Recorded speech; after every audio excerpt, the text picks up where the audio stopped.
Ladies and gentlemen, boys and girls, pimps and simps, welcome back to the Mac Life #1 pimp podcast here in the world. We're back for episode number 47. Now, if you're new to my channel, okay, we go over absolutely everything to do with making money online, growing your social following, marketing yourself, building a personal brand, and how to manage ladies' OnlyFans accounts, or if you're a creator yourself, how to manage your own OnlyFans account and make more money. Now, as you may have noticed, I have been away for, I think, 5 days. I haven't uploaded. And I was getting spam messaged on Instagram. What happened to the podcast? Please don't tell me you've stopped the podcast. Da, da, da. Let me tell you this, okay? Usually the reason I don't upload is a severe hangover. But I can guarantee you from now on, I will no longer be drinking. There will be no more alcohol. So essentially, I'm going to start off this podcast with a little story about why I've been away. And essentially, I was at my girlfriend's 21st. Yes, I have a very young girlfriend. It's fantastic. So anyway, I took my girlfriend out for her 21st. Obviously, all the crazy shit, Sky Bar and all the crazy stuff in Sydney. You know, like $60 cocktails where you can smoke cigars up there. Absolutely beautiful. And then we went out for the night out. Anyway, I didn't think I was that wrecked, but the next day, I just was spewing all day, and I haven't spewed from alcohol since I was like a young man, so it absolutely fucking rinsed me. And you know how the next day, like, I'm never drinking again, and then you end up drinking? I thought about it, and I really, really thought about it, and probably a year and a half ago, maybe 2 years ago, I essentially just stopped drinking for a whole year, and I'd never felt better, and I just switched it out, and then for some reason that stopped. I think I went to the full moon party in Thailand, and I was like, why the fuck would I be at the full moon party and not get smashed? So I got smashed, and that just has set me on a cycle of severe hangovers. But when I thought about it, I thought, you know, it's compromised the integrity of my work and my life goal and my mission. I'm going to take maybe a year or two off and not drink. Definitely at least a year without drinking. Monitor and see how it goes. And then after that, I will decide whether or not I want to get into it. But I also want to give you one thing that I learned from the weekend. So going out as well, there was something I learned in a persuasive book. I can't remember if it was the 12 Universal Laws of Persuasion or something similar. But essentially the number one thing we look for is confirmation bias, which essentially means that what we believe is correct. And the easiest way to reinforce someone's confirmation bias is to go ahead and sincerely, and it has to be sincere, confirm their belief about themselves and thank them, okay? Thank them for their work ethic. So I was drinking gins all night, and every place I went to, essentially the staff that were over accommodating, at the end, before we left that place, I would be like, look, I'd take them to the side and I'd be like, look, I appreciate you making the night special, putting in the extra effort. Thank you so much. Sincerely appreciate it. And I'm not kidding. I did this at every place, and my mate thought I was a wizard. And every single time, they're like, come with me. And then we went to the bar, and they're just filling up free shots. So it turned into like 10 extra shots, and we weren't choosing what alcohol. So it become mixed, it becomes sloppy. And that is why I've been away for 5 days, as long as a few other reasons to go on top, which we're going to go over now. If you watch the podcast, okay, you know, previously I had my bank account frozen. I had some large payments go in. The bank weren't happy because they were like, all of a sudden, all these large payments come out of nowhere. So I finally got my account unfrozen. I've had to deal with some things with my accountant before I can shut down that account, because I have to send out some tax payments from that account. Because essentially, my idea was shut down the account, transfer it, and then pay tax, but it looks a little bit, you know, it's not as clean on the books, apparently, compared to the money's coming here from this business, pay it out from that account, then you can shut down your account, because what's left is all personal income, and then from that, da-da-da-da-da. So I'm not shutting down my company account, I'm shutting down one of my business accounts. And it's very tricky here in Australia, because you can have a business and you can have a company, and it takes, you know, you can be a sole trader, which I was for a very long time, and halfway through the year switched to a company. And the issue was that it's very hard to then say this portion of the money is taxed at a business level, this portion is taxed at a company level. It becomes very, very tricky. Anyway, also, update, a lot of people have been asking me, I might even include pictures just to show you how absolutely horrendous my teeth were before this. This is why I like anything that's consistent and you can put in over time. Invisalign is working insanely well. We're up to week 14, coming to the end of week 14, so nearly 15 weeks in. And the word the dentist used to describe my teeth, my bottom teeth before the treatment, was higgledy-piggledy. And that was an instant salesman pitch. As soon as he said, look, your bottom teeth are higgledy-piggledy, I was like, bro, I don't care. What is it? 10 grand? Here. Just let me pay it up front. Just don't ever use that word for my teeth again. Okay? I think it's the #1 sales pitch in the world. Just be like, your teeth are a bit higgledy-piggledy. Anyway, that has straightened out so much.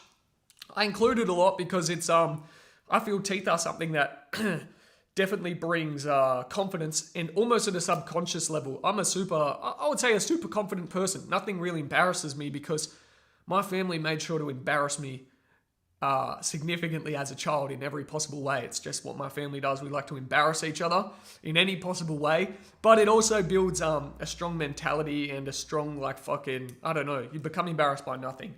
And when people say, oh, their family's embarrassing, like, my family would really embarrass me. Like, one day I forgot my lunch.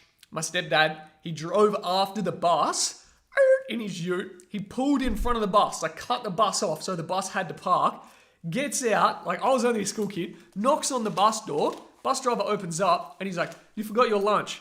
Anyway, he's in just a dressing gown with like these tiny like little fucking undies on. And if you don't know my stepdad, he is like a 6'4" big Dutch man, was like a maximum security prison officer, and then he was a dog trainer in the army and all this shit, right? A massive motherfucker. And there he's just in a dressing gown with his nutsack hanging out, and he's like, here's your lunch.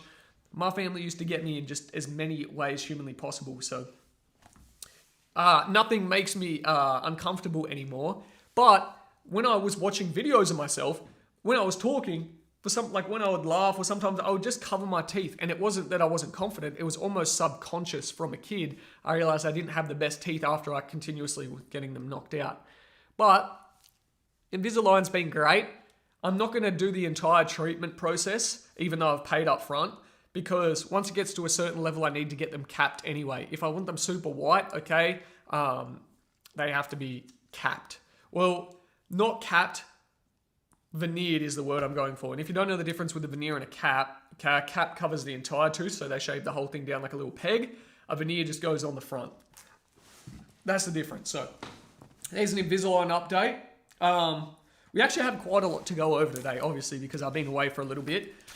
This video was going to be recorded on the iPhone 13 today, so I was going to be able to give you a pretty sweet review of that. However, Murphy's Law dictates what can go wrong will go wrong. So when I was about to buy the iPhone 13 yesterday, the 13 Pro, I was thinking, hold up, I'm going to have to get a fucking case. And the place I wanted didn't have a clear case, and I like the clear back case. And I was like, I guarantee you, because I'm buying this fucker outright as I always do, if I get the case, if I don't have a case, I'm going to drop it. So I've ordered off Amazon the case and the screen protector. There's no affiliation, but I recommend the brand Spigen, okay, or Spriggan, it might be called. I think it's Spigen. I've used it for all my iPhone models, and it's like I've dropped this phone like a few times, and I rarely drop things, but whenever I drop something, it's my phone, and yeah, it just holds steady, no damage to the phone. It's an incredible case. So I don't own the brand Spigen, okay, if you want to know about my sneaky marketing tactics. Okay, I don't own the brand Spigen. I just highly recommend it. So once that arrives, then I'll be filming on an iPhone 13.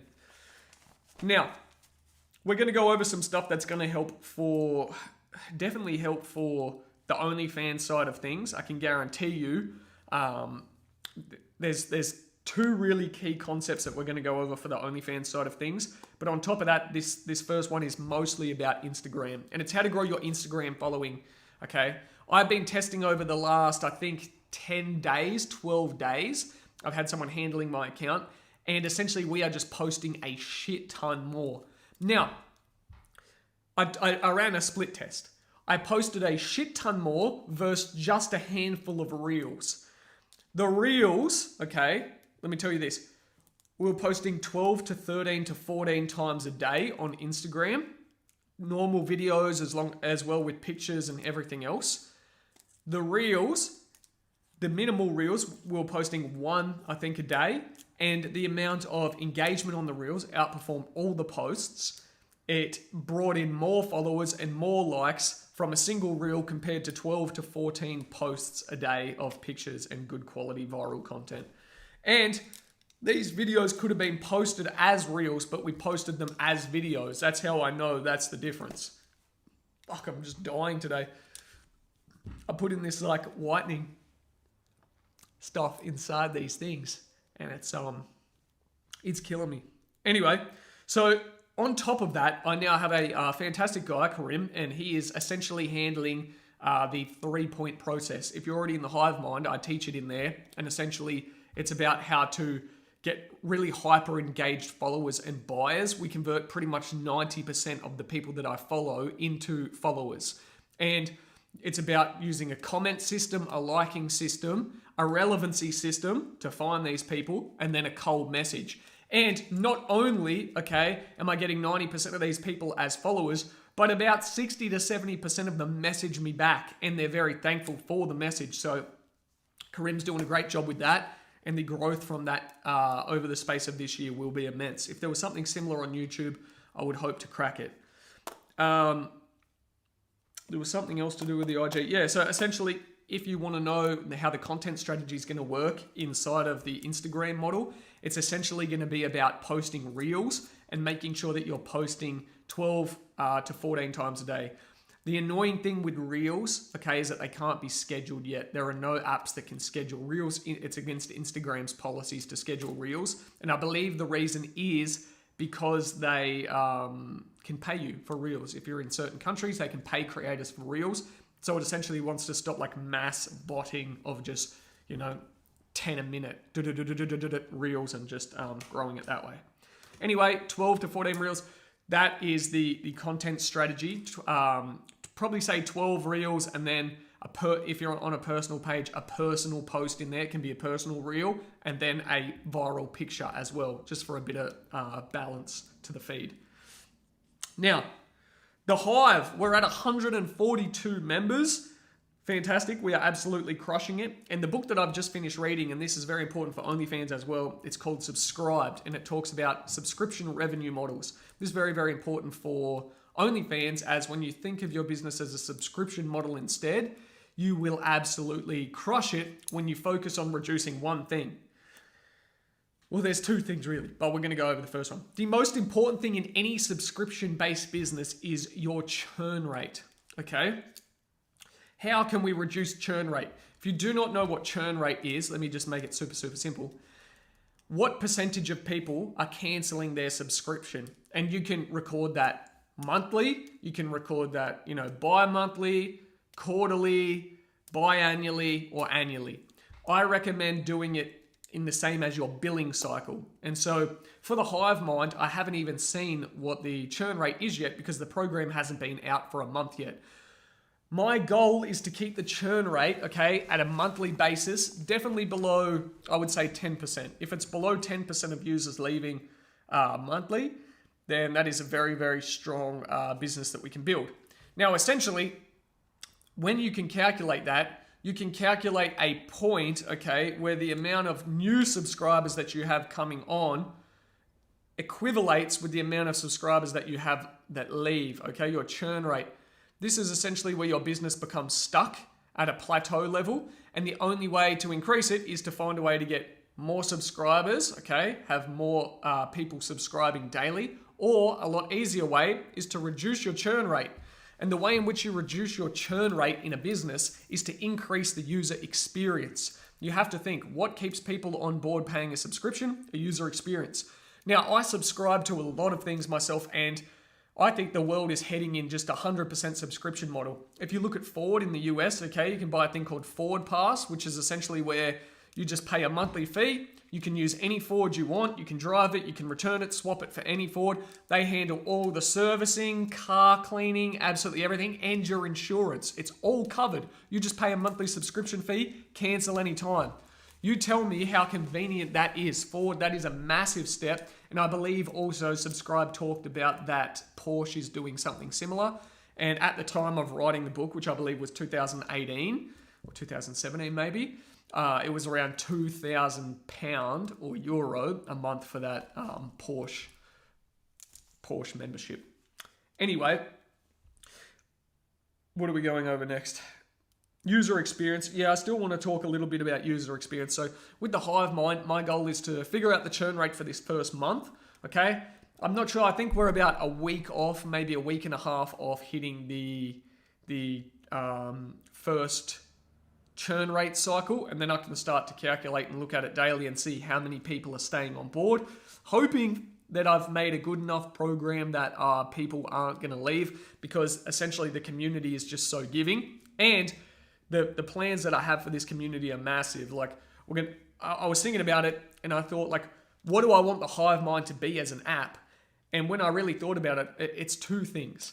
Essentially, number one, you download the Hive Mind, and there is just training in so many different ways to teach you how to make money online, okay? How to grow a personal brand, how to monetize yourself online. There's just so many strategies. So you can just pick one that appeals to you. Okay, I want to be an OnlyFans manager. Okay, I want to do drop shipping. Okay, I want to run a service-based business. Okay, I want to build a YouTube channel. Okay, I want to build a personal brand on Instagram and get sponsorship deals. Okay, you can pick what you want, and then it showcases you how to get started and then some more advanced tactics. And that will just be updated yearly, but essentially it's like, this is how you can make money online. Boom. Now, after that, and you've done the training, you get fed into a community of people already doing it. So you can just constantly outreach to people, keep each other accountable, find business partners, find all this stuff.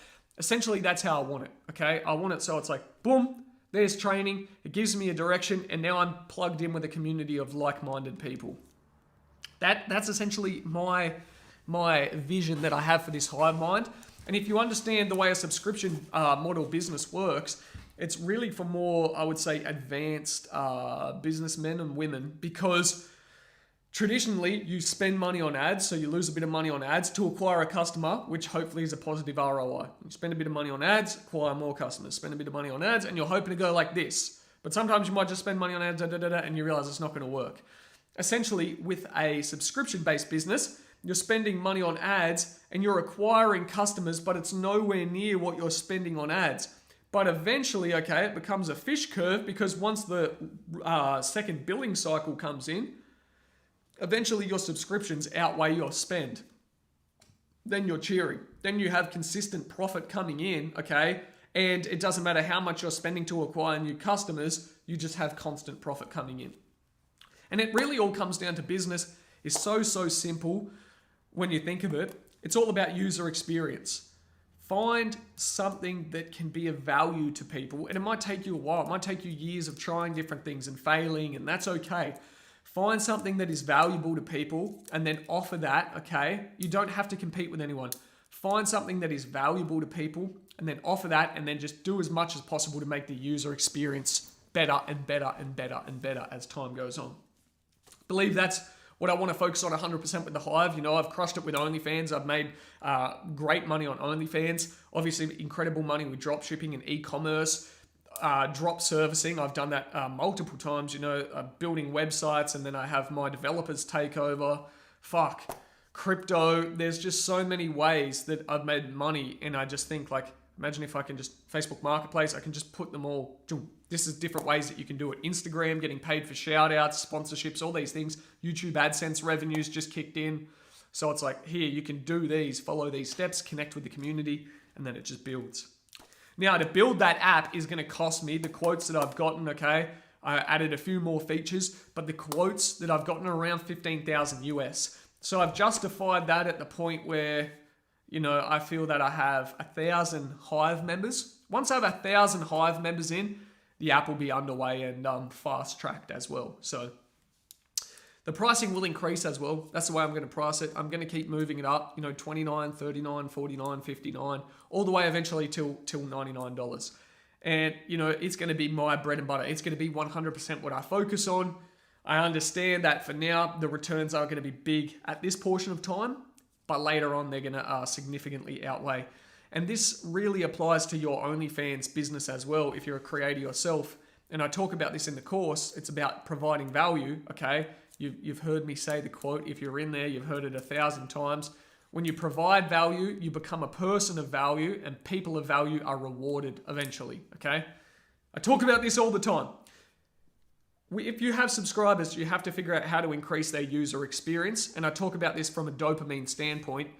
If you give someone like a video, if they subscribe to you for $2.99 and the first thing they see on a feed is a dude spitting in your ass, fucking ramming you into existence, slapping you, and then 8 dudes like bukkake all over you, what else can you offer them? That besides maybe something personalized, you've killed a large portion of your funnel, okay?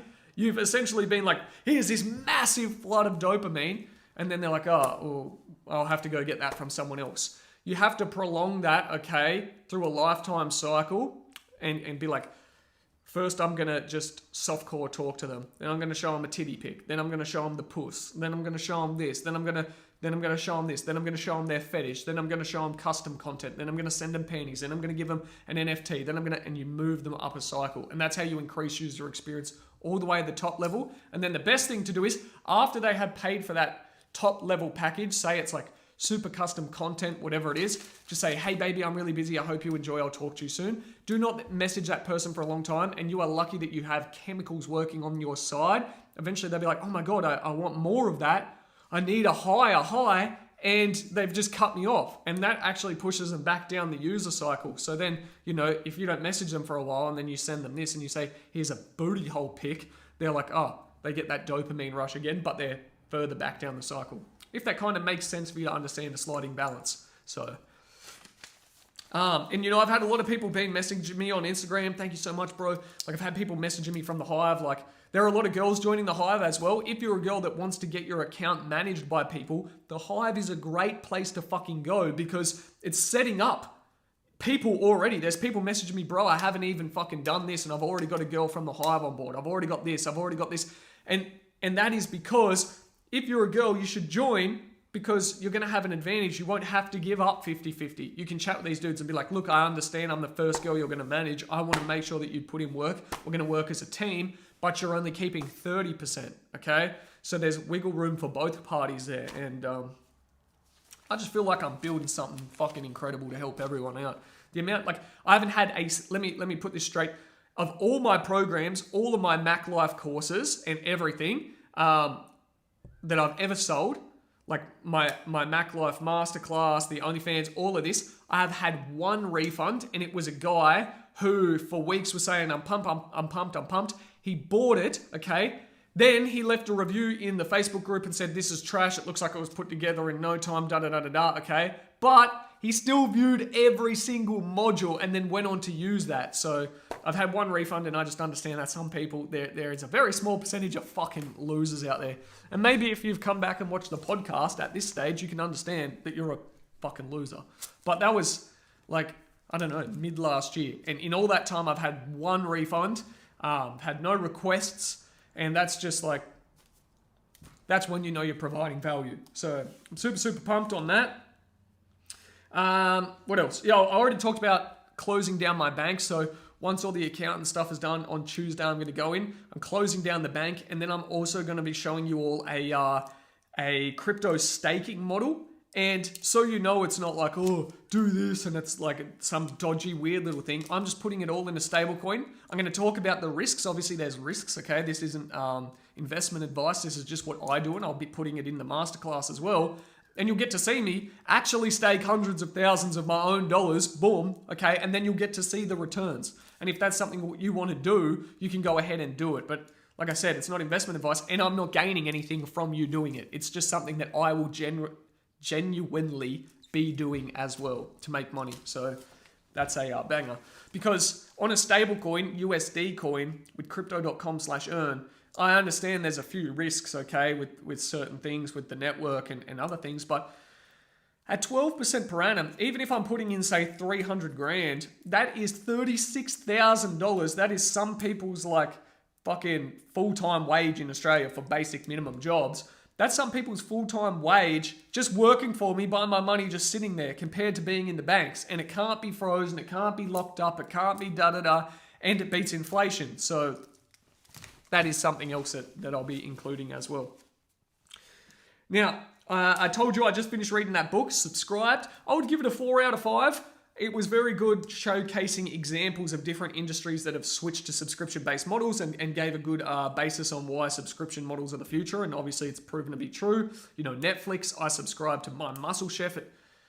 It's so easy. And Amazon Prime, you know, this is in 2018, so I imagine it's a lot more by now. In 2018, half of the American population was subscribed to Amazon Prime. That's how much money they make. And I love Amazon Prime. Like, click, bing, my shit is here. It's at my fucking door in no time at all. And then My Muscle Chef, you know, my meals, I can just go, that's good. Okay, check the macros, boom, that's good. And I know food's going to be here. I don't have to worry about cooking. I don't have to worry about cleaning. I know that it's healthy. I know that I'm not going to be tempted to go out and buy shit food. It's all just boom, boom, boom. Subscription models are key. So 4 out of 5 for that book. And then only at the very end did it really talk about like a pricing module to understand, a finance module. But I feel like it could have included a marketing section on how to market for subscription-based businesses or how some companies have marketed. If they added that, I would have given it a 5 out of 5, but they didn't. He really just talked about, you know, these are subscription businesses. This is why they're the future. This is what we're doing. And it was good. It was a good read, but it's a 4 out of 5. I've got 4 other books that I'll be burning through this week. Retention Point. These are all subscription-based books, by the way, so I'll give reviews. I know a lot of people like to listen to the book reviews and then go out and read them. So Retention Point, The Forever Transaction, The Automatic Customer, and then one that was recommended, which isn't really there, but it kind of fits in with the mindset. And it really got me because it had a chessboard on the front and I love chess. It was The Art of Being Ruthless. So Retention Point, Forever Transaction, The Art of Being Ruthless, Automatic Customer. I'll give reviews on all of them. I hope to burn them all out by, say, Monday next week. So 4 or 5 days. I can usually read 3 or 4 books a week anyway. So now the last thing that I want to talk about, and well, there's 2 things actually. I'll talk about this one first because it's just a quick one and it's a little update. Still nothing for that Google Knowledge Panel that I paid $600 something for. I hit up the dude. He'd extended the delivery on Fiverr. I think he's got 3 more days to deliver before I have put in a dispute. And there's nothing on Google. There's no wiki page.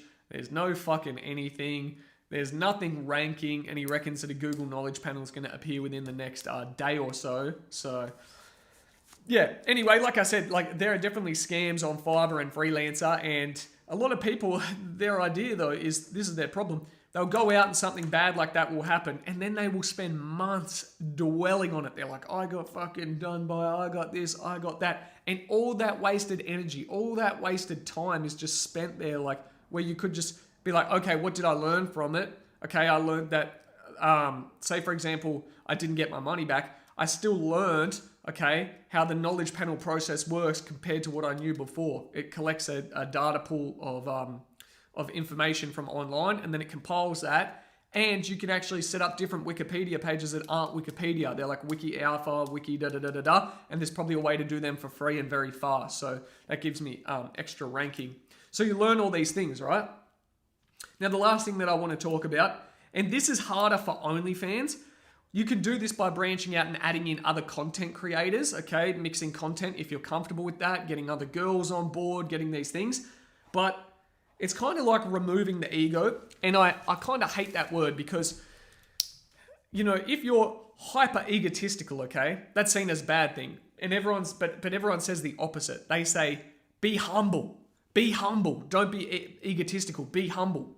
But think, if everything's like a sliding scale, okay, if you're egotistical and it's bad, and the opposite of egotistical is humble, which it is, that's the opposite, okay, is humble is also bad.